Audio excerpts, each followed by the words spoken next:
Welcome to the True AI podcast. I'm Sarah Parker, joined as always by Alan Hernandez.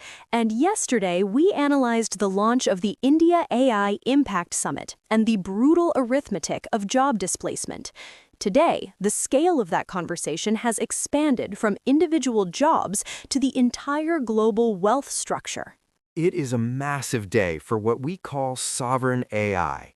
While the West is focused on the SpaceX-xAI merger and market concentration, a new third axis is forming. But as the potential for wealth grows, so does the speed of the threat. We are looking at a new reality where a total corporate breach can happen in the time it takes to watch a movie. Day 2 of the New Delhi summit began with a bombshell report from the Institute of Strategic Intelligence and Intervention. The report, Technologies Shaping the Future, predicts a $350 trillion shift in global wealth by 2050, driven by AI and systemic automation. The most significant development here isn't just the money, it's the third axis. The report argues that a coalition between the EU, the UK, and India, representing 2 billion people, is now positioned to outpace both the US and China in diplomatic and scientific reach. This is a move away from the bipolar tech world we've known for a decade. This shift is being powered by the official unveiling of sovereign LLMs today by Indian startups Sarvam AI and BharatGen. This is a technical turning point. These models are built specifically for regional dialects and cultural nuances that Silicon Valley models often ignore. By training on local, high-quality datasets independent of US or Chinese infrastructure, these nations are ensuring that the economic rents of AI stay within their borders. But there is a massive caveat in the report.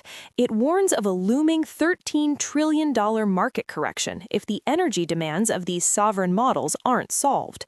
As we discussed on Friday regarding the University of Sussex study, AI energy demand is eating our green gains. If we can't power these multi-trillion-dollar systems sustainably, the entire third axis strategy could face a hard reset.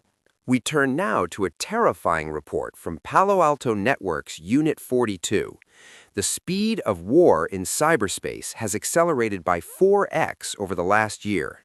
The data is stark. In the most advanced attacks, the time it takes for an adversary to move from initial access to data exfiltration has plummeted to just 72 minutes. For context, the industry standard used to be measured in days or weeks. Alan, how are they achieving this speed? It's the use of autonomous AI agents. For the first time, hackers are deploying agents that act independently within a corporate network. They don't wait for a human handler to tell them where to move next. They use LLM-based reasoning to identify and exploit identity weaknesses in real time. The report notes that 89% of all breaches now exploit identity, passwords, session tokens, or biometrics, rather than just unpatched software bugs. This is forcing a move towards zero-trust architectures. Because a human security team cannot react in 72 minutes, you are now entirely dependent on an AI-driven defense that can fight back autonomously. It's a machine-on-machine war happening in the background of your bank account. Following our report yesterday on Disney's cease and desist to ByteDance, the legal battle has escalated. Paramount Skydance has officially joined the litigation, targeting the Seedance 2.0 video tool. Paramount's filing is even more aggressive. They're accusing ByteDance of blatant infringement of franchises like Star Trek and The Godfather. The core of the allegation is that ByteDance didn't just train on these films, they pre-packaged Seedance with a pirated library of assets. Essentially, the studios claim that when you type something such as Spider-Man into Seedance, the AI isn't imagining a character that looks like him, it's pulling from a compressed database of actual copyrighted footage. ByteDance has agreed to curb the tool and is strengthening safeguards. But as we discussed yesterday, the weights of these models are already in the wild. If the studios win, it will set a gold standard for compensation. But for the creative industry, the sense of a smash-and-grab era is very much alive. Finally, if you feel like the world is becoming overregulated, a new report from Gartner suggests it's only the beginning. They predict that AI regulation will quadruple by 2030, covering 75% of global economies. This has birthed a new sector, AI governance platforms. Companies are expected to spend $492 million this year alone on software just to track what their AI agents are doing. By 2030, this will be a $1 billion market. We saw a version of this last week with Cisco's Agentic Ops launch, but my concern is the barrier to entry.